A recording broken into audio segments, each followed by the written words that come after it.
ಚಿಕ್ಕಬಳ್ಳಾಪುರ ನಗರದ ಪತ್ರಕರ್ತರ ಭವನದಲ್ಲಿ ಇಂದು ಜಿಲ್ಲಾ ಭೋವಿ ಮಹಾಸಂಘದ ಮುಖಂಡರು ಶಾಸಕ ಪ್ರದೀಪೇಶ್ವರ್ ನಡತೆಯ ಬಗ್ಗೆ ಬೇಸರ ವ್ಯಕ್ತಪಡಿಸಿದ್ದಾರೆ. ಶಾಸಕ ಪ್ರದೀಪೇಶ್ವರ್ ಚುನಾವಣೆ ಸಂದರ್ಭದಲ್ಲಿ ಕೊಟ್ಟ ಭರವಸೆ ಇದುವರೆಗೂ ಈಡೇರಿಸಿಲ್ಲ ಹಾಗೂ ಭೋವಿ ಸಮಾಜಕ್ಕೆ ಯಾವುದೇ ಗೌರವ ನೀಡುತ್ತಿಲ್ಲ ಎಂದ್ರ. ಚುನಾವಣೆ ಸಂದರ್ಭದಲ್ಲಿ ಅಣ್ಣ ಅಣ್ಣ ಎಂದು ಕರೆಯುತ್ತಿದ್ರ, ಆದರೆ ಈಗ ಸೌಜನ್ಯಕ್ಕಾಗಿಯೂ ನಮ್ಮನ್ನ ಮಾತನಾಡಿಸುತ್ತಿಲ್ಲ. ಆದ್ದರಿಂದ ಈ ಬಾರಿ ಲೋಕಸಭಾ ಚುನಾವಣೆಯಲ್ಲಿ ಭೋವಿ ಸಮಾಜದ ಮುಖಂಡರು ಬಿಜೆಪಿಗೆ ಮತ ನೀಡುವಂತೆ ಮನವಿ ಮಾಡಲಾಗಿದೆ ಎಂದು ತಮ್ಮ ಬೆಂಬಲವನ್ನ ಸ್ಪಷ್ಟಪಡಿಸಿದ್ರ. ಕಾಂಗ್ರೆಸ್ ಸರ್ಕಾರ ನಮ್ಮ ಸಮಾಜ ಹಾಗೂ ಪರಿಶಿಷ್ಟ ಜಾತಿ ಪರಿಶಿಷ್ಟ ಪಂಗಡದ ಹಣವನ್ನ ಗ್ಯಾರಂಟಿಗಳಿಗೆ ದುರ್ಬಳಕೆ ಮಾಡಿಕೊಂಡು ಸಿಗಬೇಕಾದ ಸೌಲಭ್ಯಗಳನ್ನು ಸಿಗದಂತೆ ಮಾಡಿದ್ದಾರೆ. ಮಕ್ಕಳಿಗೆ ಸಿಗುತ್ತಿದ್ದ ಸ್ಕಾಲರ್ಶಿಪ್ ಸಿಗದೆ ಮಾಡಿದ್ದಾರೆ. ಅಫಿಡವಿಟ್ ಮಾಡಲು ಮೊದಲು 20 ರು ಇದ್ದ ಛಾಪಾ ಕಾಗದ ಈಗ 100 ರು ಆಗಿದೆ.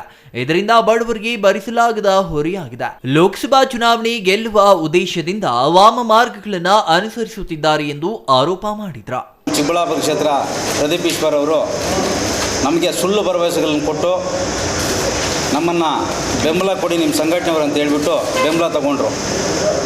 ಆದರೆ ಅವ್ರ MLA ಗೆದ್ದಾಗಲಿಂದ ನಮ್ಮ ಯಾವುದೇ ಕಾರ್ಯಕ್ರಮಗಳಾಗಿರ್ಬೋದು, ಒಂದು ಬ್ಯಾನರಲ್ಲಾಗಿರ್ಬೋದು,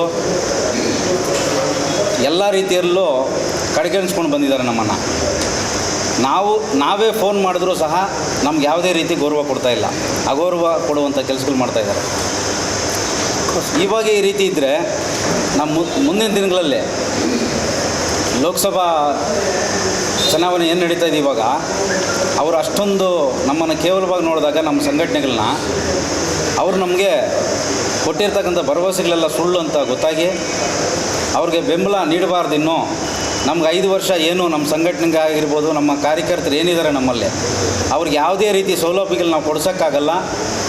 ಅವರಿಂದ ಅವ್ರ ಭರವಸೆ ಸುಳ್ಳು ಭರವಸೆಗಳಿಗೆ ನಮ್ಮ ಕಾರ್ಯಕರ್ತರಿಗೆ ನಾವು ವಿಫಲರಾಗ್ತೀವಿ ಅಂತೇಳಿ ಇವತ್ತು ಎಚ್ಚರಿಕೆ ತಗೊಂಡು, ಆದರೆ ಸಂಘಟನೆಗೆ ಬದ್ಧವಾಗಿ ಇವತ್ತು ನಮ್ಮ ಮಾತು ಗೌರವ ಕೊಟ್ಟು ತಾಲೂಕಾದ ಜಯಕುಮಾರ್ ಅವರು ಸಮೇತ ಇವತ್ತು ಬಂದು ಬೆಂಬಲ ಕೊಡ್ತಾಯಿದ್ದಾರೆ ಸುಧಾಕರನ್ ಅವರು. ಅಂದರೆ ಸಂಘಟನೆ ಸಿದ್ಧಾಂತವಾಗಿ ನಾವೆಲ್ಲ ಕೆಲಸ ಮಾಡ್ತಾಯಿದ್ದೀವಿ. ಜಂಗಾರಹಳ್ಳಿ ಅಶ್ವಥ್, CTV ನ್ಯೂಸ್, ಚಿಕ್ಕಬಳ್ಳಾಪುರ.